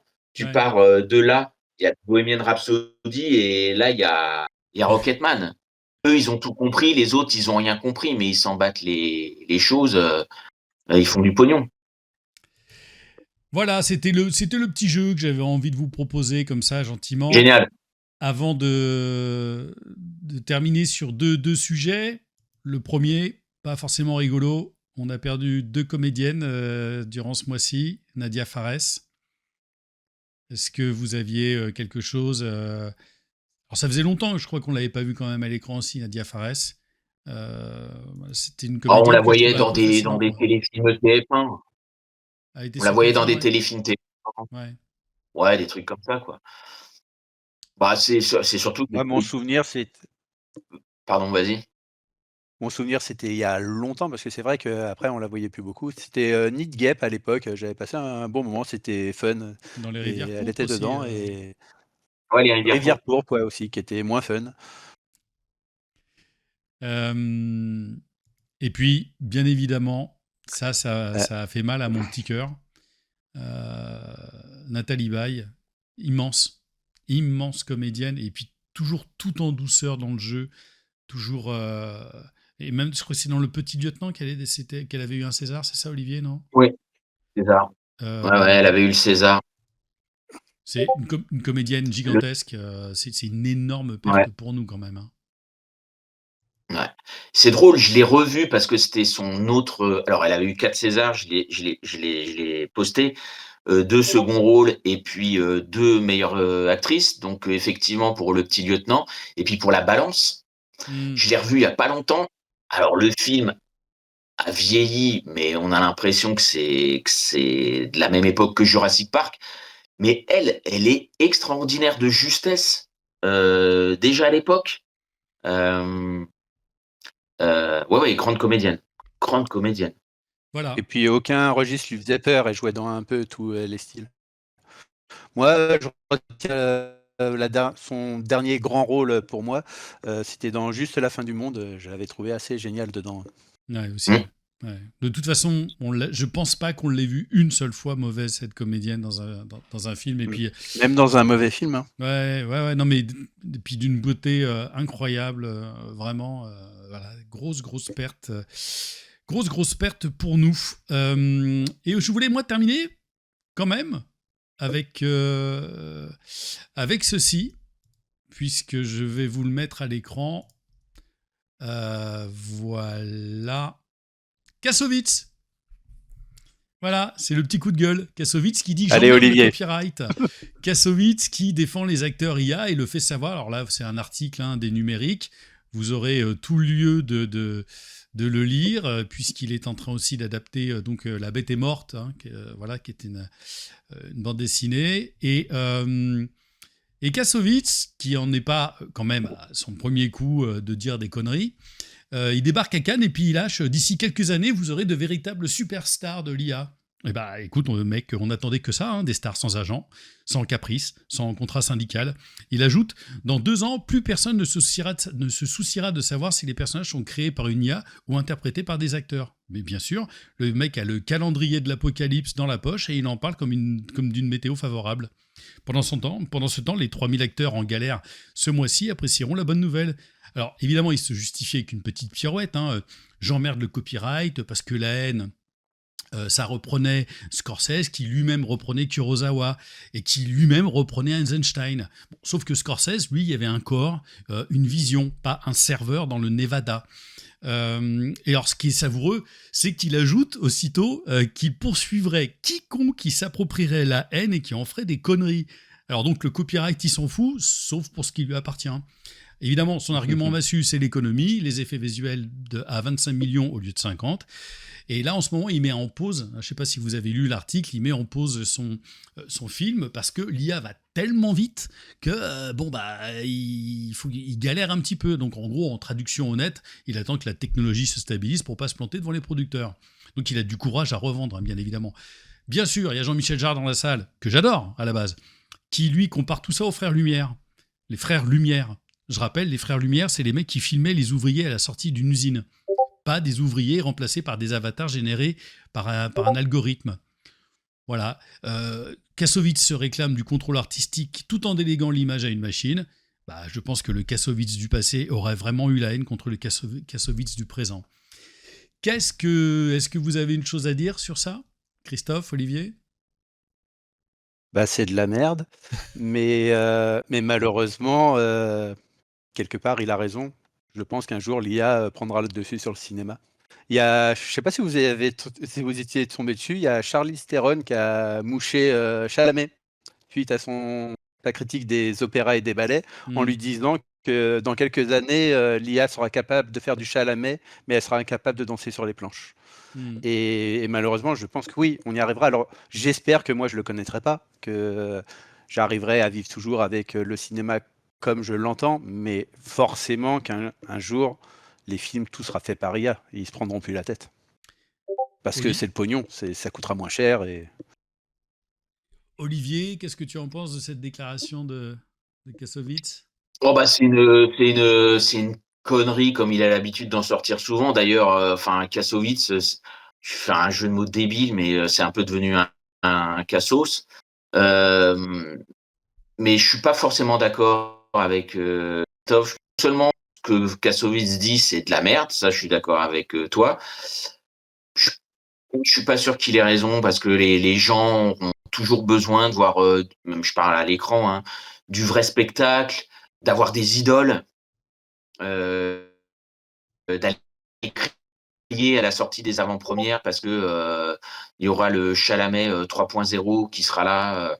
Voilà, non mais en ce qui concerne Kassovitz, je crois que le mec, il a tellement pris dans sa gueule avec les problèmes qu'il a eu sur ses tournages et trucs-là, que je pense qu'il est parti en vrille. Je pense qu'à part raconter de la merde, il sait plus faire grand-chose, quoi. Après, il y a quand même Disney qui est sur un projet de justement créer un algorithme pour que les gens puissent choisir ce qu'ils veulent voir sur Disney+, sur leur plateforme, et que ça le crée. Ils sont en train de bosser là-dessus quand même. Ouais, mais ils Oui, se sont oui, il y aurait plantés. sans doute Je pense que ça finira par arriver. Ils se sont plantés parce qu'ils ont mis plein de pognon dans Sora, qui a fini par Oui. par fermer les portes. Donc, je pense que c'est comme toute révolution qu'il y a, comme on en entendait parler, des CD, qui ça allait complètement planter l'industrie du disque. Maintenant, les gens achètent de plus en plus de vinyles. Aux États-Unis, c'est l'une des choses qui est les plus achetées, c'est les vinyles. Donc, il y a peut-être des trucs cycliques comme ça. On verra de toute façon, même si effectivement l'IA peut faire des choses. Je crois que c'était Florian, on salue Florian, qui nous envoyait un petit mot pour dire que Claude Lelouch voulait faire les 10 premières minutes de son film, de son prochain film en IA, confronté à des acteurs. Bon bref, pourquoi pas, il faut réfléchir aussi sur ce concept. En tout cas, nous, on est parti pour ta petite rubrique. Olivier, la petite rubrique, alors j'ai pas de jingle encore pour ça, j'y pense, mais qu'en est-il donc du box-office mondial et français de ce mois-ci ? Allez, on commence par la France et je vais parler du démarrage de Michael, normal. Un démarrage énorme. 3e meilleur démarrage depuis le début de l'année. 1 450 000 entrées première semaine. Derrière, je ne veux pas dire de bêtises, Super Mario Galaxy et le Marsupilami. Mais en même temps, les spécialistes, je l'ai lu sur plein d'articles sur Internet. Une estimation avait été faite à 1 750 000 Donc on est un petit peu en dessous des attentes, malgré tout. Alors après, on va pas chipoter, hein, quasi 1,5 million, il n'y a pas beaucoup de films qui le font. Voilà. Après, il va falloir, on verra sur la durée ce que fait le film. Je rappelle que Bohemian Rhapsody, en mondial, avait fait plus de 900 millions de dollars. Hmm. Donc on verra qui va gagner entre Freddie Mercury et Michael Jackson. Donc en deuxième, on a Super Mario Galaxy, qui approche déjà les 5 millions d'entrées. Énorme. Ensuite, on a Juste une illusion, qui commence sa 3e semaine à 980 000 entrées, ce qui est finalement, petite déception, ça a commencé assez fort, et ça stagne un peu, il a quand même chuté de 45% dès sa 2e semaine. Voilà, je pense pas qu'on atteindra les chiffres, alors je parle même pas de Intouchable ou tout ça, mais de Samba ou du Sens de la fête qui était vers les 3 millions, 3 millions et demi. Juste à noter, toujours en France, The Drama qui devrait finir vers 800 000 entrées, ce qui est pas mal du tout pour un film comme celui-là. Le projet Dernière Chance qui devrait atterrir à 1,2 million, ce qui est c'est le million, mais par rapport au succès mondial, c'est un peu décevant. Il y a pas eu, je crois que les gens ils t'ont trop écouté, Christophe, demi-succès. Et Le Rayon et les Ombres qui finira sous la barre des 900 000, et là c'est non seulement une déception artistique, et là un flop en termes de budget, on en parlait le mois dernier. Et puis dernière chose, ça y est, le Marsupilami a passé les 6 millions d'entrées. Je l'avais dit. Eh ben.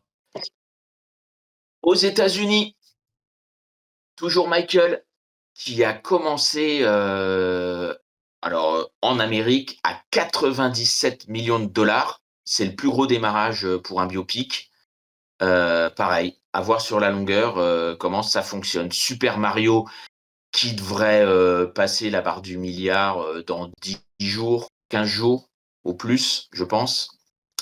Et Projet Dernière Chance, lui, est à 613 millions de dollars. Là, c'est un vrai succès, hein. Et malgré le budget, ça sera largement remboursé. Il n'y a pas eu le film est sorti un peu tout d'un coup aussi, comme ça, un peu comme Juste une illusion, et il n'y a pas eu une promo de dingue, donc voilà, le film va être largement bénéficiaire. Et pareil, Et The il pense à Drama. une suite. Oui, bon bah ça, on verra. C'est pas une bonne nouvelle, donc je préfère pas en parler. Euh, The Drama qui passe la barre des 100 millions de dollars. Pareil, pour un budget de 30 millions. Donc, c'est quand même une bonne chose, encore une fois, pour ce type de film. Alors, les 100 millions de dollars dans le monde. Aux États-Unis, il doit être à 45 ou 50, ce qui est déjà très bien. Et pour parler du film dont vous avez parlé tout à l'heure, I Swear, je le fais en anglais, 15 millions de dollars pour 3,7 millions de budget, c'est-à-dire 4 fois ce qu'il a coûté. C'est un succès. Voilà ce que je pouvais dire sur le box-office actuel. Ben, merci Olivier. Il y a des grosses sorties là qui arrivent, Christophe, pour pour le Il va mois y prochain, avoir qui les risqueraient sorties qui cannoises. risqueraient de faire du mal. Il va y avoir, il y a pas mal de films qui sortent en même temps à Cannes ou à une semaine ou deux d'intervalle et pendant le festival. Après, en gros film, je pense pas qu'il y en ait beaucoup qui se placent. Là, il y a En tout cas, en film indépendant, quand tu es face à des films de Cannes, c'est compliqué de vivre. ouais. Et en gros film, gros film, j'ai pas Là, il y a trop le vu. Diable s'habille en Prada 2 qui sort là, Ah oui. Ah cette oui, qui est semaine, je sorti crois. Alors, aujourd'hui. vu Enfin, qui comment est sorti, oui, j'aime aujourd'hui. le premier, c'est pas une Aujourd'hui, donc. attente. Ah, Ouais. j'avais adoré le premier. Parce qu'on est le 29 avril, au moment où on enregistre C'est ça, oui, c'est mercredi. cet épisode. Alors, on passe à la rubrique Vintage. Je crois que c'est toi, Olivier, qui nous a forcé. Eh ouais. Est-ce que tu voulais nous en parler un petit peu en amont ou est-ce que... Alors donc évidemment, vas-y, parle quand même un petit peu du film, représente-le en 5 secondes. Ouais, alors donc, Il s'agit du sac des poètes disparus. Et on monte sur la table, pas pour dire Carpe diem, mais Captain, oh my Captain. Oui, bon. C'est juste pour t'enquiquiner. Donc, Le sac des poètes disparus, c'est un film de Peter Weir de 1989. Alors, c'est sorti en janvier 90 en France. C'est pour ça qu'on a souvent tendance à le mettre à l'année 90, mais en fait, c'est un film de 89. Avec Robin Williams et le très jeune Ethan Hawke. Et alors, juste pour l'anecdote, vite fait, était pressenti pour le personnage de Keating, donc de Robin Williams. De Robin Williams, fallait que je la fasse, évidemment. J'ai dit Robbie Robbie Williams. Williams. Robin Williams. Mais il n'y a pas de singe dans le film. Était envisagé Liam Neeson, Bill Murray ou Dustin Hoffman. Voilà. Qui ont tous refusé. Le film, à l'époque, pareil, je vous le dis parce que je me souvenais plus que ça avait aussi bien marché. Ça avait fait 7 millions d'entrées en France et le film avait remporté dans le monde 15 fois son budget. Donc c'était devenu un vrai blockbuster qui avait réuni un peu comme ça tout le monde sur des valeurs très fortes à l'époque. Et donc, l'idée, c'était de voir si ça fonctionnait encore aujourd'hui. Et là, je vous laisse la parole. Christophe, est-ce que ça a encore marché sur toi? Oui, ça a encore marché sur moi. Alors à l'époque, ça avait roulé sur moi. J'étais Ah allé le ouais? voir au cinéma. J'étais au collège. On était allé le voir au ciné avec la prof de français, je pense. Mais toute la classe avait vraiment beaucoup aimé. Et de toute façon, le film est devenu, je pense, assez culte pour notre génération. Et puis, ça a été un immense plaisir de retrouver Robin Williams. Et pour moi, c'est sûrement son meilleur rôle. Il a un personnage qui est inoubliable. Et pourtant, ça faisait longtemps que je l'avais pas vu. Et il n'est pas tant présent que ça à l'écran, finalement. Parce que c'est pas mal centré sur les élèves. Ouais. C'est presque un personnage secondaire. Les élèves sont les personnages principaux. Mais son personnage marque tellement qu'il reste en mémoire. Le prof, il est passionné. Et c'est ça qui le rend passionnant. Parce que même si tu n'aimes pas la poésie, la façon dont il en parle, il te fait aimer la poésie. Et je trouve que c'est une œuvre intemporelle et c'est une histoire de potes. Et moi, j'aime beaucoup les films de potes. Alors après, avec le recul, sa façon dont ça critique le conformisme et l'autorité, c'est un peu binaire. Mais ça reste une super ode à la liberté de penser. Et pareil, les personnages féminins, ils sont pas nombreux et ils sont un peu caricaturaux. Mais ça reste vraiment un film culte et rien que pour cette scène finale extrêmement forte émotionnellement. Et même le sujet du film, c'est un thème très fort, c'est vivre l'instant présent. Et moi, c'est devenu mon mode de vie. C'est le passé, de toute façon, tu peux rien y faire. Le futur, tu sais pas ce qui va t'arriver. Il faut vivre le moment présent. Et je trouve que ça l'explique très très bien. Très grand film. Oui, non, c'est effectivement. Moi, j'ai eu le sentiment un petit peu de remettre un vieux pull en revoyant ce film, avec un truc qui te gratte un peu, mais que t'aimes bien ce vieux pull. Enfin, je sais pas, toi, il y a un truc, là, j'ai un. On est bien dedans. Ouais, j'ai un vieux truc, là, j'ai un vieux paletot. J'ai un vieux paletot que j'utilisais dans la pièce, là, dans Comme un père. Et c'est un truc qui, bientôt, à mon avis, va tomber en charpie, mais j'aime bien. Et donc, je pense que le film me donne un peu ce sentiment. Je trouve que la réalisation a quand même pris un gros coup dans la gueule parce qu'il y a des contre-plongées un peu héroïques, je trouve. C'est un petit peu appuyé à des moments. Voilà, je sais pas, il y a quelque chose. Mais c'est encore une fois, c'est difficile de trouver des films qui ne vieillissent vraiment pas du tout à l'image. Je pense pas que Peter Weir soit Scorsese, par exemple. Voilà. Mais c'est vrai que sur le fond, quelque part, oui, le film, il a plus ou moins pas pris de ride. Alors, ce qui est assez amusant quand même dans cette rubrique des films vintage, c'est aussi de les regarder par rapport à l'époque à laquelle on vit désormais. Et je me disais, j'avais noté que aujourd'hui, Keating aurait probablement 3 étoiles sur Google, un dossier RH et une mention dans un tweet viral. Carpe diem, certes, mais d'abord bon courage. Donc voilà, non, c'est un film que j'ai aimé revoir. Alors c'est drôle parce que on l'avait revu aussi dernièrement à la maison, et puis les gamines de 17 ans adorent ce film. Donc il y a quelque chose d'assez intergénérationnel. Enfin, je veux dire, c'est ce genre de film qui, à mon avis, peut vieillir vachement bien parce que émotionnellement, un peu à la manière de Stand By Me, il y a quelque chose qui continue de se propager année après année, quoi. Voilà.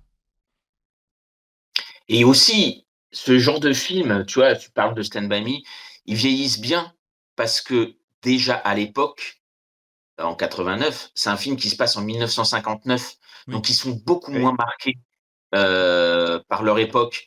Non, moi je rajouterais juste qu'effectivement, moi j'avais peur que le propos soit un peu vieillot et naïf surtout. Profite de la vie, le non-conformisme comme éducation, la liberté par l'art, le théâtre, voilà. Et je trouve que ça reste finalement d'une grande efficacité. On peut encore se retrouver dans les malheurs de ces étudiants qui sont confrontés au rigorisme moral. Et je trouve ça hyper intéressant aujourd'hui. Le rigorisme moral, c'est un truc qui revient un petit peu à travers plein de biais, hein, Bien sûr. notamment la religion. Euh, donc voilà, non, je trouve, et là, je trouve qu'aujourd'hui, où on vit dans une époque hyper cynique, plein de cyniques, pardon, de rageurs, je trouve que cette innocence, elle fait encore du bien, je trouve. Euh, et puis là où je suis moins d'accord avec toi, Lilian, c'est que je trouve que la mise en scène de Peter Weir, je trouve qu'elle a une classe, quoi, qui va avec le film. Alors oui, on est dans une façon de filmer euh, des années 90, quoi. Et je trouve, oui, c'est pas Scorsese, mais quand tu vois un film comme Master and Commander, ouais, Hmm. je trouve qu'il a rien à envier à Scorsese, quoi. Voilà, et puis bon, l'interprétation de Robin Williams, qui effectivement est dans un de ses meilleurs rôles, peut-être avec Good Morning Vietnam. Hmm. Je crois que c'était à peu près les 2 films qu'il a fait à la suite. La BO de Maurice Jarre. Euh, ouais, voilà, je trouve que ça tient encore bien la route, hein. Et alors, c'est Christophe. C'est à Christophe de nous proposer le prochain Oui. film vintage à voir. Qu'est-ce que tu nous proposes, Christophe? Est-ce qu'il y a un Alors, quiz auquel on doit répondre? On doit deviner quel est le film non. que tu nous proposes? Alors, je vais vous emmener loin dans le passé Oula. pour voir un film qui a traumatisé mon enfance. Je l'ai vu, je devais avoir 7-8 ans et il y a des fois, tu te dis, tes parents, ils savent pas devant quoi ils te mettent ou il faut pas, parce Il te que met j'en ai devant fait des cauchemars. l'exorciste de la Alors que, gorge profonde. non, quand même pas à ce point-là. Une gorge C'est en profonde. noir et blanc, c'est pour le dire, ça date, hein. C'est en noir et blanc avec Simone Signoret et ça s'appelle Les Diaboliques de Clouseau. Ah ouais. Ah ouais, là, Super. c'est ultra vintage. Ah ouais, ouais, ouais. Mm. Alors là, ouais, génial. Trop bien. Les diaboliques. Bon, Oui, j'en ai fait là, des il y a cauchemars de cette du. fin du film. Bah, écoute, je m'en rappelle Alors, vraiment pas. vous trompez pas, regardez pas celui avec Sharon Stone et Adjani, Ouais, hein. quel enfer. Quel enfer. Ok. Et bah. J'aurais dû vous proposer celui-là pour qu'on se marre. Ah ouais. Comparaison. Ok. Alors, et bah voilà, on arrive quand même petit à petit à la fin de cet épisode. On tient à peu près notre timing. Où on arrive donc au moment où on vous fait des recommandations à voir, à lire, à écouter. Christophe, on commence par toi. Qu'est-ce que tu veux nous proposer? Alors, une série américaine, j'aurais bien remis une couche sur la meilleure série du monde, Leftover, parce que je suis en train de la remater pour la troisième fois. Mais non, ce sera la série From. C'est une série américaine, c'est disponible sur Paramount Plus et Canal Plus. Et je ne sais pas si on peut avoir Paramount Plus autrement que Canal Plus. Olivier nous le dira. C'est la 4e saison qui arrive en France. Moi, j'ai découvert ça pendant les vacances de Noël et je me suis vraiment laissé prendre au jeu. Et ce qui est bien, c'est la 4e saison et la 5e qui sort l'année prochaine sera la dernière. Alors, l'histoire, c'est tu as une famille qui voyage dans un camping-car jusqu'au moment où ils tombent sur un arbre qui bouche la route.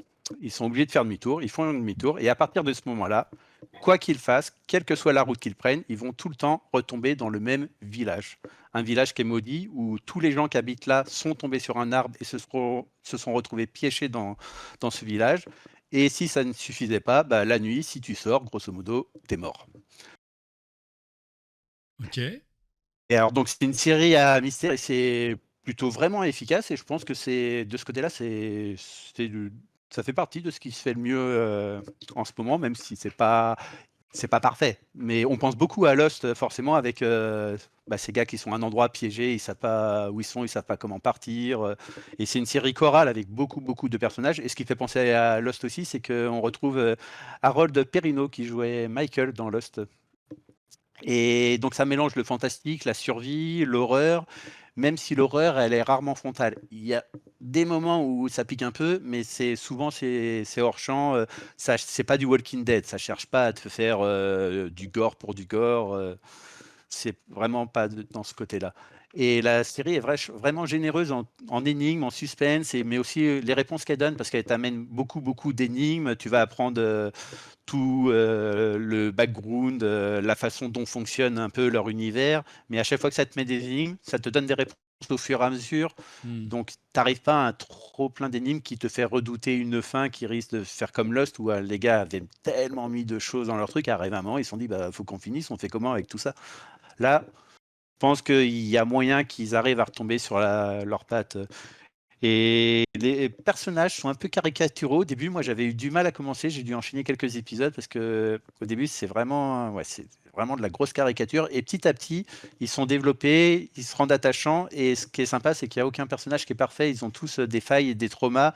Et la série va jouer dessus. T'as pas le super-héros, le gars il fait jamais d'erreur. Ils ont tous leur part d'ombre. Et ouais, non, c'est bien foutu. Il y a des bons rebondissements, il y a des twists complètement dingos, et ça fait le taf. Ça se regarde bien, c'est très addictif. Ok, moi je vais plutôt vous proposer à lire ou à écouter. Je vais vous proposer moi 2 romans.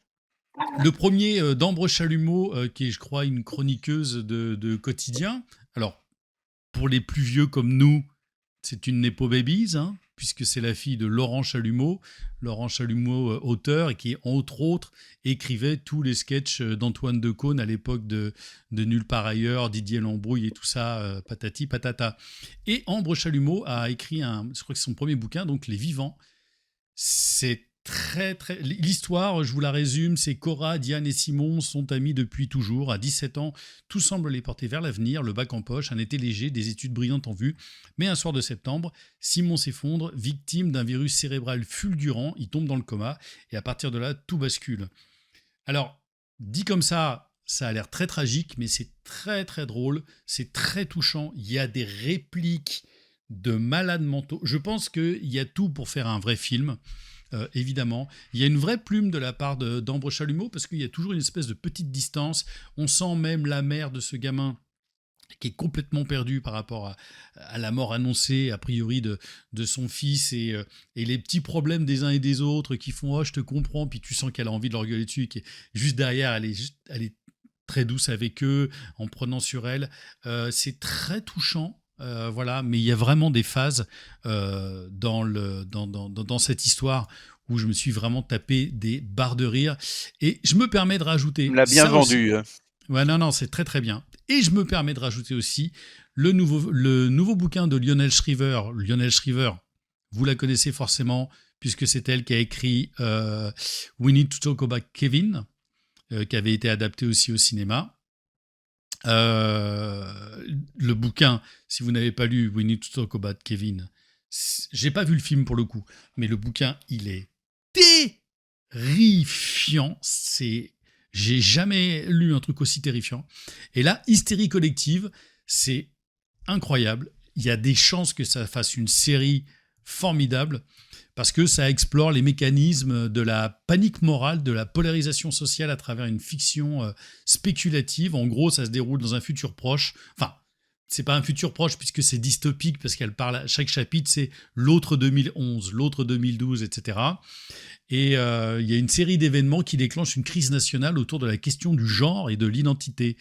On ne peut plus parler des gens en disant bah tiens il est un peu débile ou des trucs comme ça. Donc il y a des films comme Dumb and Dumber qui sont interdits parce qu'ils peuvent blesser les débiles. Le but du jeu c'est que d'un coup il doit y avoir une intégration, c'est une lutte contre l'élitisme intellectuel. Ils appellent ça, je crois, le suprémaciste. Les suprémacistes intellectuels, c'est les gens qui ont, un peu comme vous et moi, hein, simplement qui ont un tout petit peu de culture. Eh ben non, c'est-à-dire que les États-Unis, les chirurgiens, c'est des mecs qui n'ont pas de diplôme. Les mecs qui créent des avions, c'est des mecs qui n'ont pas de diplôme. Donc tous les avions tombent. En chirurgie, tout le monde va se faire charcuter. Aux États-Unis, pour éviter de se faire charcuter aux États-Unis, ils partent en Inde. C'est un monde dystopique d'un bordel qui est génial. Et ce qui est formidable, c'est qu'elle intègre l'actualité que nous connaissons avec Trump. Et en disant, bon bah voilà, pour pouvoir être élu maintenant, il faut être bête, il faut être idiot, il faut pas avoir lu tant de bouquins, faut pas... Et le film, il est vraiment... on brûle pas les livres, on les réécrit, on les censure plus, on le sensibilise, et gare à celui qui emploie le mauvais jeu de mots, le mauvais mot, parce que tu as un tribunal de Twitter qui siège en permanence et qui prend pas de pause déjeuner. C'est vraiment jubilatoire, inconfortable et totalement politiquement incorrect. Il faut vraiment se pencher sur ce livre parce qu'il y a une histoire extraordinaire. Olivier. Moi, je dirais le dernier truc jubilatoire et complètement politiquement incorrect que tu m'as recommandé, c'était Fritz. Mais elle l'était, c'était jubilatoire et totalement politiquement incorrect, vraiment. Et ça l'est toujours, je pense. Olivier, de ton côté. Ouais. Alors moi, je vais vous parler d'une série. C'est pas réellement un coup de cœur. C'est plus je m'attendais pas à ce que j'aime bien. Donc c'est plus vous votre avis. C'est sur Disney+, c'est le Lucky Luke avec Alban Lenoir. C'est un objet assez étrange en fait, parce qu'il y a l'essence de la BD, l'esprit des personnages, le second degré, le décalage, tout ça est là. Mais il y a de vrais partis pris. Et alors, où justement ce décalage va plaire, ou ça va vraiment déplaire, notamment aux puristes. Parce qu'il y a un équilibre étrange entre l'humour, donc là, jusque-là, normal, ce qu'on retrouve dans les BD. Hein. Je trouve que l'univers de la BD est plutôt bien retranscrit. Et il y a aussi des moments d'une véritable noirceur assez inattendue, notamment sur le passé de Lucky Luke et pourquoi il est tel qu'on le connaît aujourd'hui. Donc c'est un truc vraiment, c'est l'objet télévisuel non identifié. Je m'attendais à un truc complètement bouseux et en fait, ouais, c'est assez étrange. Et j'ai plutôt, finalement, enfin, j'ai plutôt aimé, quoi. C'est pas toujours, c'est un peu inconstant, mais c'est finalement plutôt bien foutu. Et puis même, il joue, par exemple, il y a un certain nombre d'épisodes, je crois qu'il y a 6 épisodes en tout. Ça part sur quelques épisodes dans un véritable buddy movie entre Lucky Luke et Joe Dalton. Ça donne un truc plutôt efficace. Voilà. Moi, en fait, j'ai envie de pousser les gens à aller le regarder, ne serait-ce que pour savoir, vous, ce que vous en penseriez, ce que vous en pensez. Voilà. Il y a combien d'épisodes ? Je crois qu'il y a 6 épisodes, ça dure, ou peut-être 8 épisodes, ça dure 35 minutes. C'est Ok. pas Ouais, très long. ça se regarde vite. Ouais, ça se regarde vite. C'est vraiment un truc. C'est un peu ça. Quand on connaît bien Lucky Luke, il y a un côté un peu what the fuck au truc. Comment ils en sont arrivés là ? Mais c'est Ça me plutôt fait pas penser, mal. vous avez entendu la news que Tarantino, ils sont en train de bosser Oui, sur un Une série de crossover. Django. crossover entre Ah ouais, Django et Zorro. ouais. Qui existe en BD. Qui existe en BD. Qu'avait écrit Tarantino la BD, je crois. Ok. Ouais. Eh ben... Ça fait peur. Ok. Why not? Très bien, why not? Nous verrons ça. Et Olivier, et bien évidemment, nous tiendra au courant dans notre fameux Instagram. Venez vous abonner sur Instagram. Le mec, il a une obsession. On veut des abonnés sur Instagram. Regardez, on a déjà 46 followers avec 15 publications. Voilà, n'hésitez pas évidemment à nous rejoindre. Vous verrez, voilà, pour nous c'est hyper important parce que ça nous permet aussi d'avoir un contact directement, bien sûr, avec vous si possible. Donc, comme d'habitude, on finit dans un état critique. Merci Olivier, comme d'habitude, pour à la fois tes chroniques et d'avoir fait le cascadeur pour nous. Eh ouais, boum, toc toc badaboum. Et merci à toi aussi Christophe, comme d'habitude, Christophe qui s'occupe de beaucoup de choses pour nous, qui va faire les petits reels de cette émission, et qui va mettre les émissions en ligne sur YouTube et tout ça. Donc merci à toi Christophe. Merci à vous, c'est toujours un plaisir. Et puis, comme d'habitude, nous on se retrouve pour un nouvel épisode. D'ici là, nous on vous souhaite de vous faire de bonnes toiles. Abonnez-vous sur Instagram. D'ici là, ciao!